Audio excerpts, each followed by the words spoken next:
جس دل پر اللہ کی رحمت ہوتی ہے اس کے اندر نرمی ہوتی ہے، اور جس دل پر اللہ کی لعنت ہو جاتی ہے پہلی نشانی اس کی یہ ہے کہ اس کا دل سخت ہو جاتا ہے۔ اللہ اکبر۔ فَبِمَا نَقْضِهِمْ مِيثَاقَهُمْ لَعَنَّاهُمْ، بنی اسرائیل نے وعدے توڑے، ہم نے ان کے اوپر لعنت کر دی۔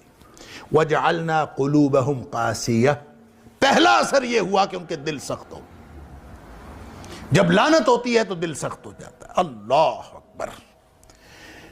فَهِيَ كَالْحِجَارَةِ، دوسری جگہ فرمایا یہ پتھروں کی طرح ہو گئے، او اشد قسوہ، بلکہ پتھروں سے بھی زیادہ سخت۔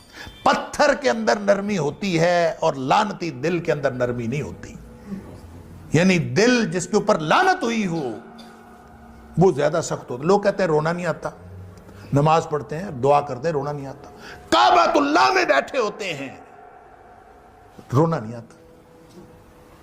اس بات پر روئیں کہ دل سخت ہو گیا ہے۔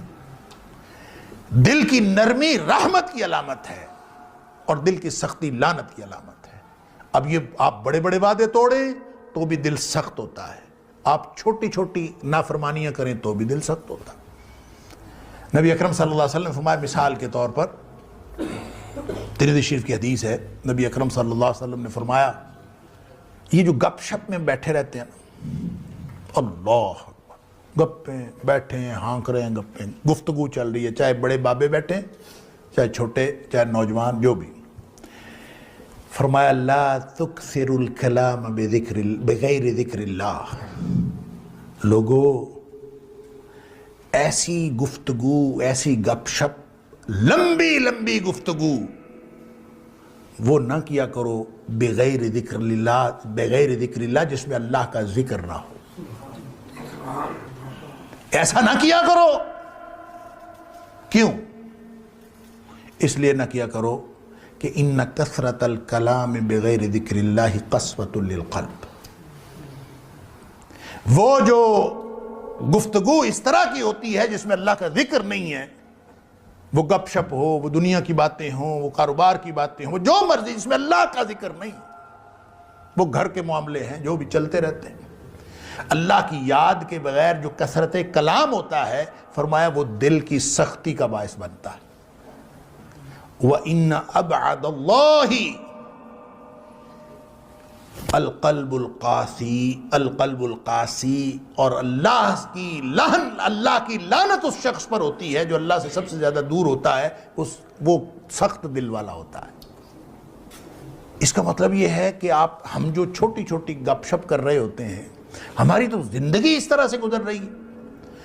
ذکر تو ہوتا ہے تھوڑا بہت نماز کے وقت، وہ بھی جس کو اللہ توفیق دیتا ہے، بس اس کے بعد سمجھتے ہیں کہ اب تو ضرورت ہی نہیں، اگلی نماز آئے گی دیکھا جائے گا۔ درمیان میں کوئی اللہ کی یاد نہیں، کوئی اللہ کا ذکر نہیں، لطیفے چل رہے ہیں، گپ شپ چل رہی ہے، گھر بات معاملات، اس سے دل کی سختی بڑھ رہی ہے۔ اللہ ان کثرت الکلام بغیر ذکر اللہ قسوۃ للقلب، یہ دل کی سختی ہے، اور جس کا دل سخت ہو گیا وہ ابعد الناس من اللہ، وہ اللہ سے سب سے زیادہ دور لوگوں میں سے وہ ہوتا ہے۔ اور ابعد کا مطلب ہوتا ہے رحمت سے دوری، اور جو رحمت سے دوری ہوتی ہے وہ لعنت ہوتی ہے۔ تو سب سے زیادہ دور اللہ کی رحمت سے وہ کون ہوتا ہے؟ القلب القاسی، سخت دل والا ہوتا ہے۔ اب میں اور آپ، ہم کا سب جو زندگی گزار رہے ہیں، اس میں لمحہ لمحہ ہم دل کی سختی کا انتظام کر رہے ہیں، ہر چیز دل پر اثر کر رہی ہے، لیکن سب سے زیادہ جو چیز دل پر اثر کرتی ہے نا، جو دل کو سخت بناتی ہے، وہ آنکھ اور زبان کا عمل۔ انسان کسی چیز کو دیکھے، نبی کریم صلی اللہ علیہ وسلم فرمایا یہ جو نظر ہے نا، سہم من سہام الشیطان، یہ شیطان کے تیروں میں سے ایک تیر ہے۔ نگاہ کسی چیز پر پڑتی ہے، متاثر بیچارہ دل ہوتا ہے۔ آپ عمل کر کے دیکھ لیں، آپ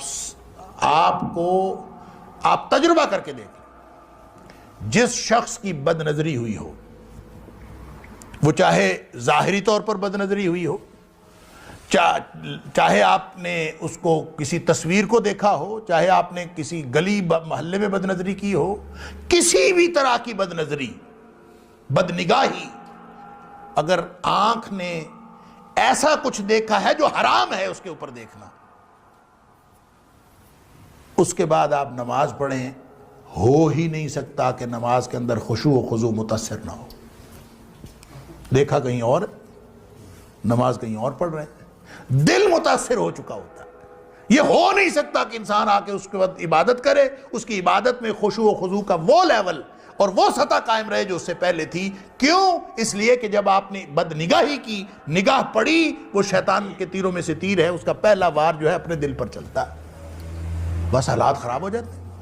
جب حالات خراب ہوتے ہیں، اچھا جی پھسلن ہے، اللہ معاف کرے، آپ اگر پھسلتے چلے جائیں، جس دن آپ کو دل کی سختی محسوس ہونا بند ہو جائے، دل کی سختی ہو، دل آلودہ ہو رہا ہو اور اس کا احساس بھی ختم ہو جائے کہ میرا دل آلودہ ہو رہا ہے، اگر تو نقطہ لگا، سیاہ نقطہ احساس ہو گیا، آپ نے اس کے بعد نیکی کی، اللہ سے توبہ کی، نقطے مٹ گئے، صاف ہو گئے۔ اگر یہ احساس بھی ختم ہو گیا نا کہ کوئی مسئلہ ہو رہا ہے، کوئی بات نہیں، خیر ہے، بس جس دن آپ نے اس بات کی پرواہ کرنی چھوڑ دی، سمجھ لیجئے کہ اس کے بعد آپ ایک ایسی کھائی کی طرف پھسلتے چلے گئے۔ نبی اکرم صلی اللہ علیہ وسلم فرمایا، حجبت الجنت بالمکارہ وحجبت النار بالشہوات۔ یہ جو دل کو اچھی لگتی ہیں نا چیزیں، انسان کا دل کشش کرتا ہے، یہ پھسلن ہے جہنم کی طرف، جہنم کے گرد ان کی باڑ ہے۔ حجبت النار بالشہوات، مزے مزے کی چیزیں، مزے کرو، جو مزاج یار میں آئے، جو مرضی کرو، یہاں بیٹھے بھی زندگی ہے بابر بعیش کوش کہ عالم دوبارہ نیست، جو مرضی کر لو، یہ ساری چیزیں آپ کو پھسل کے ایک ایسی پھسلن میں ڈال دی ہیں، ایسی سلائیڈ میں ڈال دی ہیں، آپ اس کے بعد جہنم سے بچ نہیں سکتے، یہ آپ کو پھسلا کے جہنم میں ڈال دے گا۔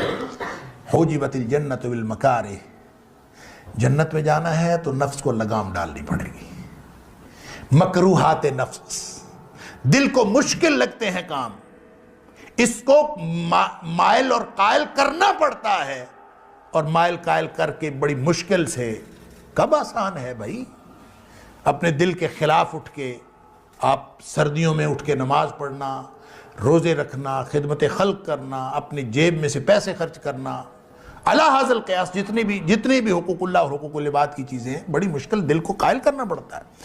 حجبت الجنت بالمکارہ، جب یہ مکروہات نفس ہیں، دل کو مجبور کر کے، محنت کر کے اس کو مائل اور قائل کرنا پڑتا ہے، وگرنہ یہ تو اس کے اندر تو ٹینڈنسی یہ ہے، ان النفس لامارۃ بالسوء، یہ ہمیشہ آپ کو برائی کی طرف لے کے جائے، یہ دشمن ہے انسان کا اندر بیٹھا۔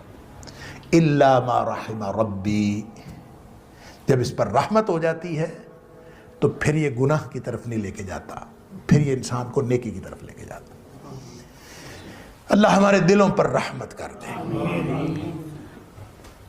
قد افلح من زکاہا، جو اس کو پاک صاف رکھے، اس سے اس کے سارے اعمال ٹھیک ہوں گے، اعمال ٹھیک ہوں گے تو انشاءاللہ امتحان میں کامیابی حاصل ہوگی، اور اگر اسی کو پاک صاف نہ رکھ سکا، یہی آلودہ ہو گیا، زنگ لگ گیا، تو پیچھے کیا رہ گیا؟ اللہ اکبر۔ قد خاب من دساہا، میں عرض کر رہا تھا یہ جو دساہا ہے نا، اس کا ایک معنی تو آلودہ کرنا ہے، اس کا ایک معنی ہے دبا دینا۔ یہ بھی آپ کبھی اس کی تفسیر جو ہے وہ پڑھیے گا۔ دبا دینے کا مطلب پتہ کیا ہوتا ہے؟ دبا دینے کا مطلب یہ ہوتا ہے کہ دل جس بات کو بھی کرے، آپ نے اس کی بات نہیں ماننی، آپ نے اس کی ہر خواہش کو دبا دینا۔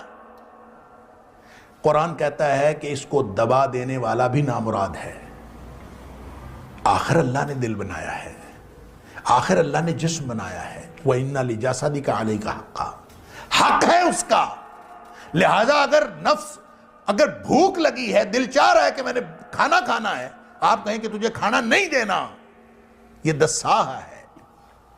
اگر آپ کو شہوت کی اشتہا ہے، آپ جوان ہیں، جن سے مخالف کی ضرورت ہے، آپ کہیں کہ نہیں شادی کرنی، دساہا ہے، قد خواب من دساہا۔ اسلام نے ایسی کوئی تعلیم نہیں دی کہ آپ اپنی جائز خواہشات کو بھی دبا دیں، نہیں، اسلام نے اس کے لیے چینل دیا ہے، حرام کو چھوڑیں، حلال استعمال کریں۔ اللہ نے کوئی چیز ایسی نہیں رکھی جس کے لیے حلال کا کوئی راستہ نہ رکھا ہو، اور اگر آپ کا دل کرتا ہے آپ حرام کام چھوڑیں، حلال کا راستہ اختیار کریں، وہ حلال کا راستہ اختیار کر کے جب خواہش نفس پوری کریں گے تو اس میں بھی ثواب ہوگا۔ نبی پاک صلی اللہ علیہ وسلم فرمایا فی بضع احدکم صدقہ، تم اگر تعلق زوجیت قائم کرتے ہو تو اس میں بھی ثواب ملتا ہے۔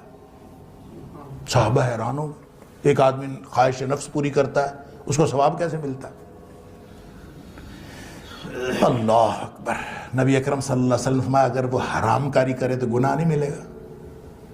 ملے گا۔ جب گناہ ملے گا حرام کاری کرنے سے تو حلال کاری کرنے سے ثواب کیوں نہیں ملے گا؟ لہذا مومن کا جو کھانا پینا سونا جاگنا سب ثواب ہے۔ یہ سوتا ہے اپنے آرام کے لیے، جسم کے آرام کے لیے، چونکہ وہ مومن ہے، چونکہ اس نے اپنے سارے معاملات کو حلال کے دائرے میں محدود کر لیا ہے اور حرام سے بچنے کا تہیہ کر رکھا ہے، اس لیے اس کا سونا جاگنا بیٹھنا اٹھنا سب ثواب بن جاتا ہے۔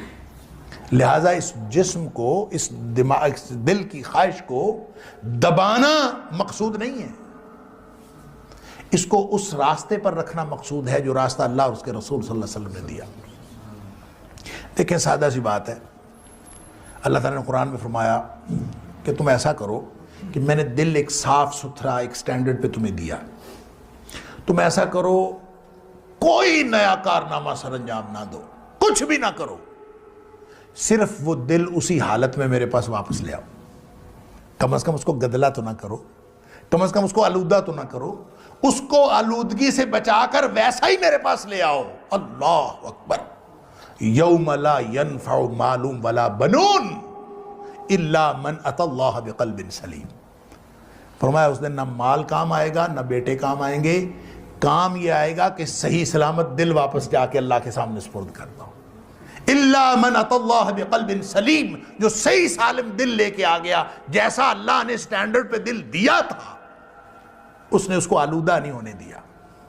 قد خواب من دساہا ہے نا، جو اس کو آلودہ کرے گا وہ نامراد ہوگا، اس نے آلودہ نہیں کیا بلکہ اس نے یہ کیا قد افلح من زکاہا، اس کا تزکیہ کرتا رہا، اور تزکیہ کا کوئی طریقہ اور نہیں ہے۔ تزکیہ کا طریقہ کس نے بتایا؟ یہ آپ بیٹھ جائیں اور خاص قسم کے چلے کاٹنے شروع کر دیں تزکیہ نفس کے لیے۔ اور ہمارے علاقے میں ایک بزرگ تھے، اس کے بارے میں بتایا جاتا تھا کہ وہ سیب سامنے رکھ لیتے تھے، یہاں لٹکا ہوتا تھا سیب، اور بس وہ اس کو دیکھتے رہتے تھے۔ کسی نے پوچھا حضرت یہ کیوں کیا؟ کہتا ہے یہ دل کرتا ہے اس کو کھانے کو، تو میں اس کو دکھاتا ہوں اور کھانے نہیں دیتا تاکہ اس کا تزکیہ ہو۔ حد ہو گئی ہے۔ اللہ کریم نے کھانے کے لیے حلال طیب رزق دیا ہے، اور اس کے لیے آدمی اپنے آپ کو اس کو تزکیہ نفس کہے، یہ تزکیہ نفس نہیں ہے، یہ قد خواب من دساہا ہے۔ تزکیہ کیسے ہوگا؟ لقد من اللہ علی المؤمنین اذ بعث فیہم رسولا من انفسہم یتلو علیہم آیاتہ ویزکیہم۔ تزکیہ کا طریقہ اور تزکیہ کرنے کے لیے نبی اکرم صلی اللہ علیہ وسلم تشریف لائے، لہٰذا ہر وہ چیز، ہر وہ بات تزکیہ کی ہے جو نبی پاک صلی اللہ علیہ وسلم نے بتائی، اس سے دل کا تزکیہ ہوتا۔ اور اگر انسان کوئی اور کام کرے جو خود ساختہ ہو تو تزکیہ نہیں ہوتا، اس سے دل مزید آلودہ ہوتا ہے، یا اس کو اس کے سارے کے سارے جو خیالات ہیں ہم اس کو دبا دیں گے، حلال جذبوں کو بھی دبا دیں گے، تو یہ بھی آپ کے لیے نامرادی کا باعث بن سکتا ہے۔ اللہ تعالیٰ معاف فرمائے۔ آخری حدیث عرض کر کے میں بات اپنی مکمل کرتا ہوں۔ نبی اکرم صلی اللہ علیہ وسلم نے ایک دفعہ یہ فرمایا، اب دیکھیں پورا کا پر دار و مدار جو ہے وہ نفس پر ہے۔ اللہ اکبر۔ اور نفس کو ہر چیز آلودہ کر رہی ہوتی ہے۔ میں نے عرض کیا کہ زبان اور آنکھ سب سے زیادہ آلودہ کرتی ہے، سارے اعمال آلودہ کرتے ہیں لیکن سب سے زیادہ یہ ہے۔ اور زبان کے اوپر تو اللہ اکبر، نبی اکرم صلی اللہ علیہ وسلم نے فرمایا زبان جو ہے نا، یہ تو صبح صبح جب انسان اٹھتا ہے نا تو سارے کے سارے انسان کے جو اعضاء ہیں تو کفر اللسان، یہ زبان کی منتیں کرتے ہیں۔ صبح جب انسان اٹھتا ہے تو سارے کے سارے جو اعضاء ہیں یہ اعضاء انسان کی زبان کی منت کر رہے ہوتے ہیں، اس کو کہہ رہے ہوتے ہیں کہ تو ہمارے بارے میں اللہ سے ڈرتی رہنا، اس لیے کہ تو اگر سیدھی رہی تو ہم سارے سیدھے رہیں گے، اور تو اگر خراب ہو گئی تو ہم سب بگڑ جائیں گے، تو اگر ٹیڑھی ہو جائے گی تو ہم بھی ٹیڑھے ہو جائیں گے۔ گویا زبان کی وجہ سے انسان کے سارے اعمال بگڑتے ہیں، اور اس کا مطلب یہ ہوا کہ آنکھ اور زبان یہ سب سے زیادہ دل پر اثر انداز ہوتے ہیں۔ اللہ تعالیٰ معاف فرمائے، ایک لفظ ایک کلمہ انسان کے دل کو آلودہ کر سکتا۔ تو نبی اکرم صلی اللہ علیہ وسلم فرمایا کہ یہ جو دل ہے نا، اس کو زنگ لگ جاتا ہے۔ ان القلوب لتصدع كما يصدع الحديد اذا اصابه الماء، دلوں کو زنگ لگ جاتا ہے جس طرح پانی میں لوہا پڑا رہے تو اس کو زنگ لگ جاتا ہے، اسی طرح دل کو بھی زنگ لگ جاتا ہے۔ اور پانی میں لوہا پڑا رہے تو اس کو زنگ لگ جاتا ہے تو کیا ہوتا ہے؟ ناکارہ ہو جاتا ہے۔